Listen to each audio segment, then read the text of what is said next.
Children, today we are going to start next unit, that is unit 3, biology and human welfare. We have completed unit 1 and 2. Unit 1, that is human reproduction and reproduction in plants, and unit 2 all about genetics and evolution. Now unit 3, in unit 3 we'll study the human health and diseases. So what are the topics involved in this? In this chapter 10, that is human health and diseases. So we are going to study here the communicable and non-communicable diseases, modes of transmission, causative agents, symptoms and prevention of viral diseases. So three viral diseases we have in our syllabus: common cold, chikungunya and dengue; bacterial diseases, pneumonia, diphtheria and plague; protozoal diseases, malaria, graphic outline of life cycle of plasmodium; fungal diseases, ringworm; then the cancer, types of tumor and diagnosis of the cancer cells. So today we will study first that few diseases which are caused by the virus, and some these are caused by the bacteria. So we'll start with the health. What is the meaning of health? So health is defined by WHO. According to the World Health Organization, health is the state of complete physical, mental and social well-being. So all these three aspects are seen when the person is said to be the healthy, that the person must be physically fit, mentally fit and the socially also fit, and not merely the absence of disease. So health is the state of complete physical, mental and social well-being, not merely the absence of disease. And health increases productivity and ensures the longevity, also increases the lifespan also. Now ways to ensure good health: how can we maintain it? By the balanced diet, personal hygiene, that is cleanliness, exercise and awareness about prevention and control of diseases. This we are going to study in this chapter, that we are going to study the prevention and the control of diseases, and proper waste disposal and control of vectors, because these are responsible to cause the disease, and vaccination. So what is disease? So disease is any deviation from or interruption of the normal structure and function of any part of the body. So students, this disease word is made up of two words, that is dis and ease. Dis means away, ease means comfort. So when you feel uncomfortable, and at that time you will be said that you have some problem, that is the disease. So disease is expressed by a characteristic set of signs and symptoms. So the disease can be defined as malfunctioning of the body organs due to one or more reasons. Now, why do disease occur? So the reasons are many. The genetic reasons, that is innate deficiency. Innate means right from birth. So that infant, those who have some problems, deficiency right from the birth, innate deficiency, and inheritable defects are there. Inheritable means these are transmitted from parents to their children genetically. Infections are there. Sedentary lifestyle is there, means where the, like the person, those who are sitting in the offices and working for the long hours by sitting only, so not so much movement is there in their routine, that is sedentary lifestyle. And junk food, consumption of alcohols, drugs, lack of exercise. So these diseases are broadly classified into two types. What are these types? Communicable and non-communicable diseases. So we will study the difference between the communicable and non-communicable along with their definitions. So as you have studied that communicable diseases are the diseases which are capable of being transmitted to another individual by direct or indirect contact, and it occurs when harmful organisms, which are known as pathogens, they invade the body, when they enter into our body. So these organisms may be bacteria, viruses, protozoa, fungi, and worms. While the known infectious or known communicable diseases, actually they do not spread from one person to another one. No as such pathogen is there in them. So let we compare both of these. So the infectious or communicable diseases, they are caused by attack of pathogens. Non infectious or non communicable diseases, they are not caused by pathogens. Infectious diseases, they brought about by extrinsic or external factors, definitely. That vectors are there, the bacteria are there, and the viruses and other pathogens, they are responsible. The diseases are mostly brought by uh, intrinsic or the internal factors, means there is problem in the body metabolism and other internal factors are there. Infectious diseases can pass from diseased person to the healthy. Yes, there are vectors and the causative organisms which can be spread from one person to another. Non-infectious diseases, they cannot pass from one person to another. Transmission of infections occurs through the direct contact or some medium like through contaminated air, water, or the vectors are there. Transmission is absent in the non-communicable diseases. However, hereditary diseases are transmitted from parents to offspring. Community hygiene can reduce the incidence of the infectious diseases. Yes, the cleanliness is very important here. Here, community hygiene is ineffective in reducing the incidence of non-infectious diseases because it is actually taking place or happening in the individual. So, some examples of the infectious diseases like cholera, tuberculosis, pneumonia, chickenpox. Non-infectious are there high blood pressure, heart disease, cancer. So we are going to study some communicable or infectious diseases. So as I said you that communicable diseases, they spread from or transmit from one person to another by direct or indirect contact, and the organisms which are responsible for this spread, they are known as the pathogens which cause the disease. They are known as the pathogens, and these pathogens may be the bacteria, viruses, protozoa, fungi, and worms. So first we will study the diseases caused by the virus. They are known as the viral diseases. So what are the different viral diseases you have in your syllabus that we will study? You know, viruses are small microorganism and they are parasitic within the living cells. So what are these diseases? We'll see here that the common cold. So it is highly contagious viral infection. Though common all the year round, it is more usual in winter months, and the disease is caused by many different viruses.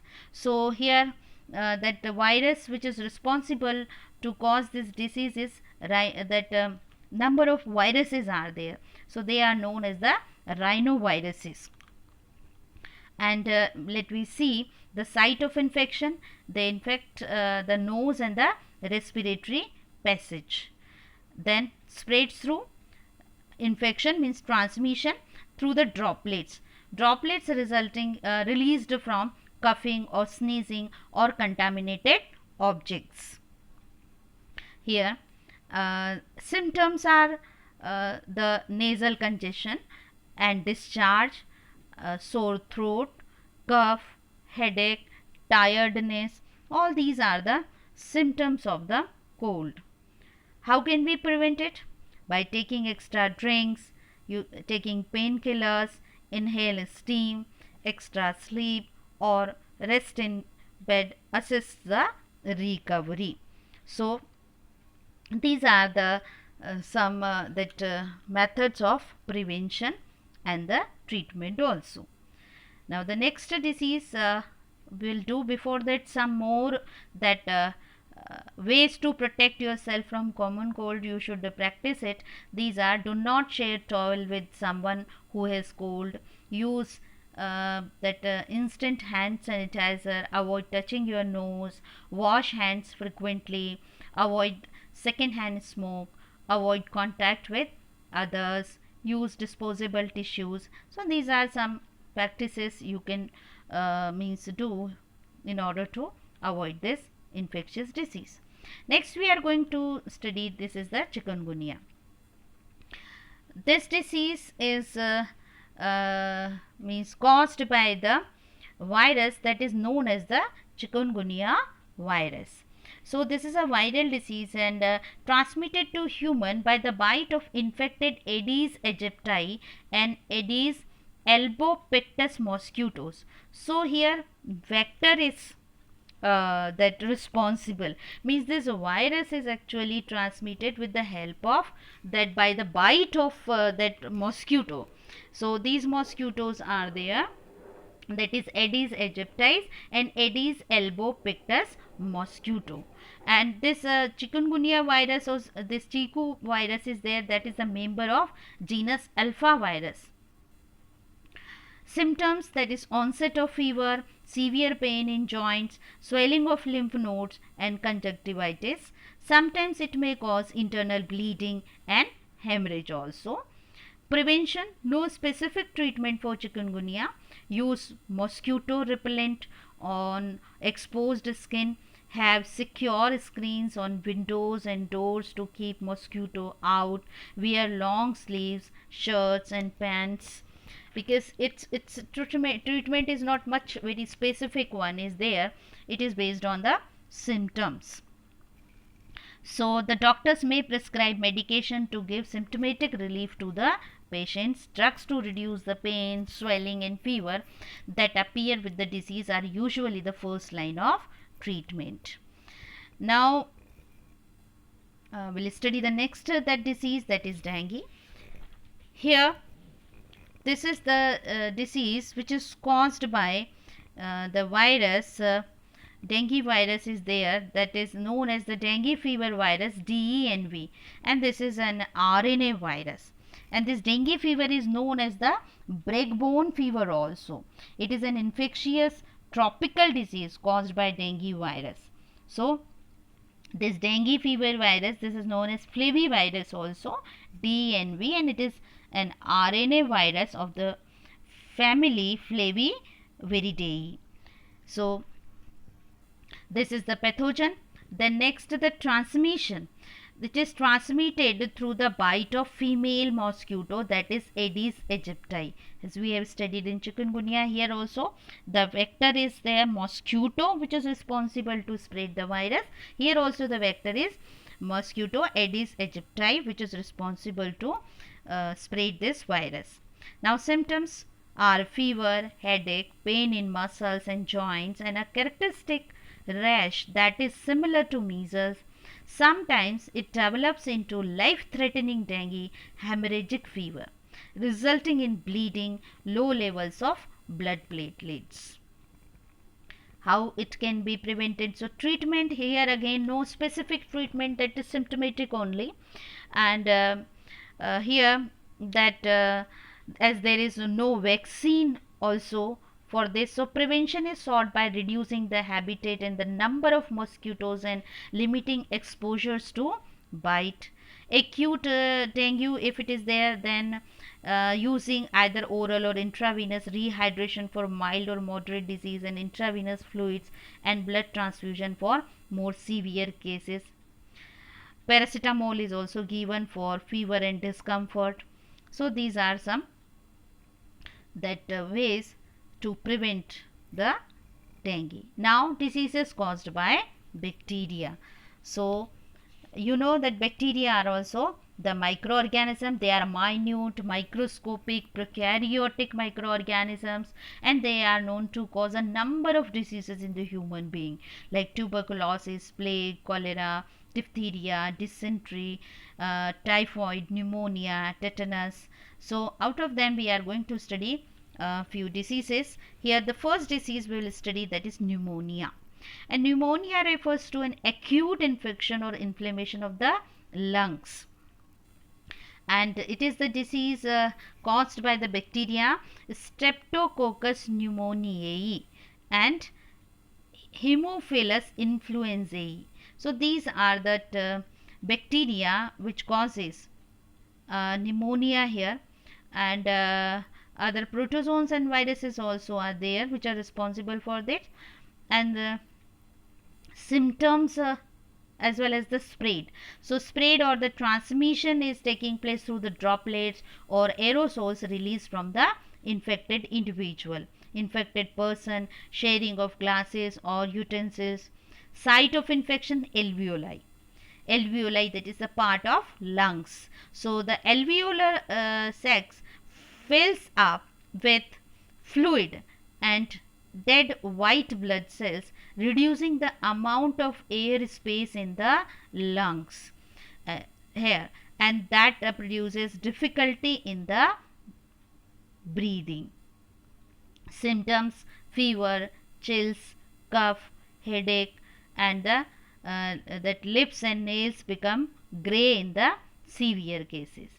Now prevention: rest in bed, take plenty of fluids, prescribe an antibiotic, arrange for close follow up with chest x-rays to check, control the fever with aspirin, non-steroidal anti-inflammatory drugs such as ibuprofen, then naproxen, acetaminophen is there.